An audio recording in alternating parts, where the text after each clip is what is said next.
Hey everybody, it's Rob from Flailthroughs. This is Gundam Battle Operation 2, and this is the Psycho Zaku. I'm not great with it yet, but I think this round turned out pretty well, so I decided to give it a run. Because I'm, like I said, still recovering, still, just a little bit behind on everything. Went through my backlog of guest videos and all those things, so, I figured it was time to just try some new stuff. As far as I can tell, the two main things about the Psycho Zaku that you need to remember are weapon switching and keeping moving. Which, unfortunately, one of the its main weapon actually breaks that rule, because that beam bazooka there, it's a charging weapon, and you have to stand perfectly still to fire it.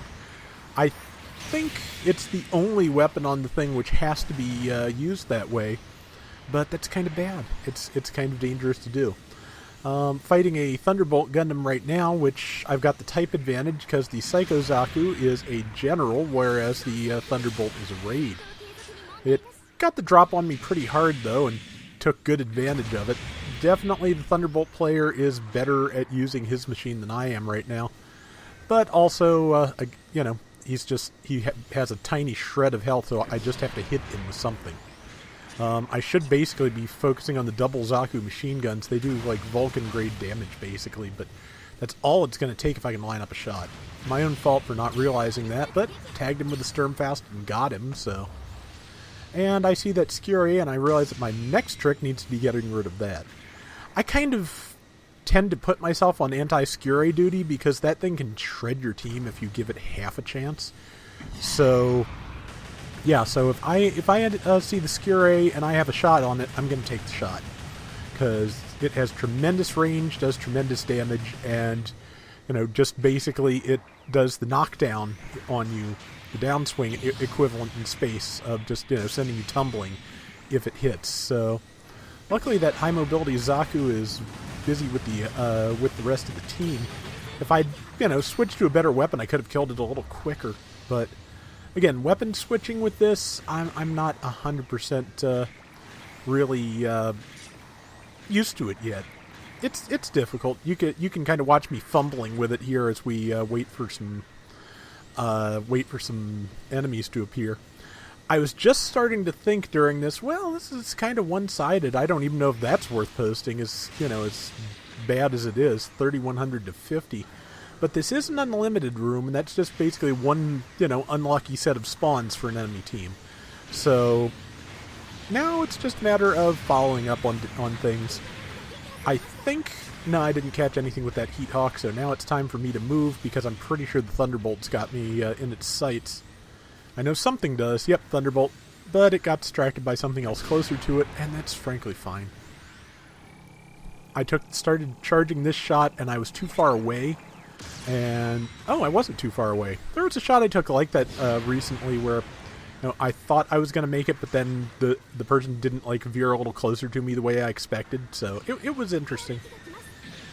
Just waiting to plant a Sturmfast, and did it, and followed up with the Beam Bazooka, which was not quite enough. And now the Thunderbolt's on me while I was trying to take out that Dwudge.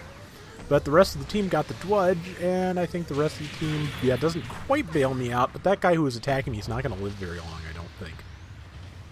So, yeah, also I feel like the Psycho Zaku and Thunderbolt Gundam both do better in the dark space round area, which of course is kind of patterned after the Thunderbolt sector, I think, so that makes sense, than here in the resource satellite, because, yeah, it just the space to maneuver. Because it does, both this and the Thunderbolt have forced injection, which means that you can, do fancy boosts from position to position. Oh, this is the one I was talking about, where I thought they were going to get in range. They didn't, so I wasted the shot just so I could get moving again. But yeah, they both have forced injection, so you can change directions of your thrust very rapidly.